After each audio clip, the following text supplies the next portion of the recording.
Start. परिच्छेद. मानवाच्या दीर्घ अस्तित्वासाठी साधनसंपत्तीची गरज आहे.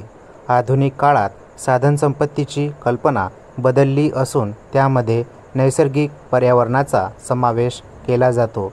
साधनसंपत्ती भूगोल ही आर्थिक भूगोलाची महत्त्वाची शाखा आहे. महाराष्ट्राच्या साधनसंपत्ती भूगोलाचा अभ्यास करत असताना त्याची भौगोलिक व्याप्ती लक्षात घेतली पाहिजे. यामध्ये भौगोलिक भिन्नतेचा अभ्यास करून साधनसंपत्तीचा शाश्वत विकास करणे गरजेचे आहे. खालील विषयांच्या सर्वसमावेशक व्याप्ती अभ्यासता येते. कोणत्याही देशाचा राज्याचा विकास हा त्या देशाच्या राज्याच्या साधनसंपत्तीवर अवलंबून असतो.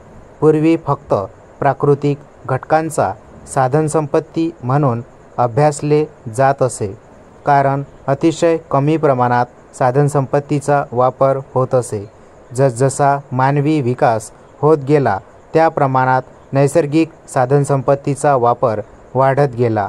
पृथ्वीवरील सर्व साधनांचा मानव स्वतःच्या आर्थिक विकासासाठी वापरत असलेल्या गोष्टींना साधनसंपत्ती संबोधले जाते. या सर्व साधनसंपत्तीचा वापर कसा करायचा, भविष्यकाळातील पिढीसाठी टिकवून ठेवणे, पर्यावरणाच्या समस्या दूर करून समतोल राखणे, साधनसंपत्तीचा योग्य व नियोजनपूर्वक वापर करणे गरजेचे आहे. परिच्छेद. मानवी जीवन हे पूर्णपणे निसर्गावर अवलंबून आहे. नैसर्गिक साधनसंपत्तीवर आपले जीवनातील गरजा भागविल्या जातात. पूर्वी अन्न, वस्त्र, निवारा या मूलभूत गरजांची पूर्तता निसर्गातून होत असे. पण आज आधुनिक काळात मानवाच्या गरजाही वाढल्या आहेत. साधनसंपत्ती ही जीवनाचा अविभाज्य भाग आहे. नैसर्गिक पर्यावरणातील घटकांच्या विविध वस्तू निर्माण केल्या. ती मानवनिर्मित संपत्ती व मानव स्वतःच साधनसंपत्ती आहे. दगडी कोळसा, खनिज तेल, नैसर्गिक वायू, लोह खनिज यासारख्या पारंपरिक साधनांऐवजी सौर ऊर्जा, पवन ऊर्जा, जलविद्युत ऊर्जा इत्यादी विविध अपारंपरिक साधनांचा वापर विकसित केला आणि आज पुनर्वापर योग्य नियोजनबद्ध वापर करून मानव साधनसंपत्तीचा विकास करत आहे. मानव आपले जीवन जगत असताना नैसर्गिक घटकांचा वापर करणे हे नैसर्गिक बदल म्हणजे हवामान, जमीन, जल, वनस्पती व खनिजे यांचा वापर होय. या नैसर्गिक बदलांनाच साधनसंपत्ती असे म्हटले जाते. नैसर्गिक साधनसंपत्ती जसे आहेत तशाच काही मानवनिर्मित साधनसंपत्ती आहेत. जलविद्युत प्रकल्प, अणुभट्टी, सौर ऊर्जा इत्यादी मानवनिर्मित साधनसंपत्ती आहेत. साधनसंपत्तीला आर्थिक जीवनाचा पाया समजला जातो. आर्थिक व सामाजिक विकास साधनसंपत्तीवरच अवलंबून असतो. त्यामुळे साधनसंपत्तीचा योग्य प्रकारे नियोजन करून वापर केला पाहिजे.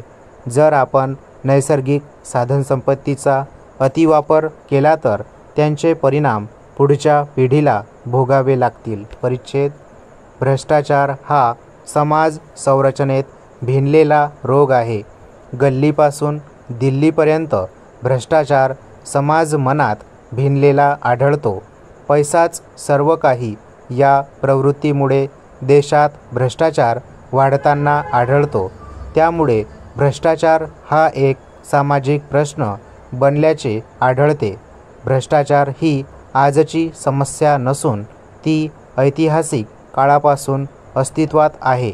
एवढे मात्र सत्य आहे की अलीकडील काळात भ्रष्टाचार विकराल रूप धारण करीत आहे. भ्रष्टाचाराची व्यापकता वाढत आहे.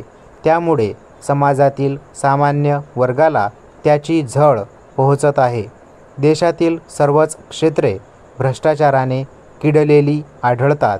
स्वार्थवादी, भौतिक सुखाची लालसा, नैतिकतेचे अधपतन यामुळे मानवी जीवनातील प्रत्येक पैलूंमध्ये भ्रष्टाचार दिसून येतो. भ्रष्टाचारात राजकारण्यापासून अधिकारी, पोलीस यंत्रणा, उद्योगपती व व्यापाऱ्यापर्यंत सर्वच लोक व्यक्तिगत किंवा सामूहिकरित्या भ्रष्टाचारात गुंतल्यामुळे भ्रष्टाचाराची एक गंभीर सामाजिक समस्या बनलेली दिसते. म्हणून प्रस्तुत सामाजिक समस्येचे अध्ययन करणे क्रमप्राप्त ठरते. स्टॉप.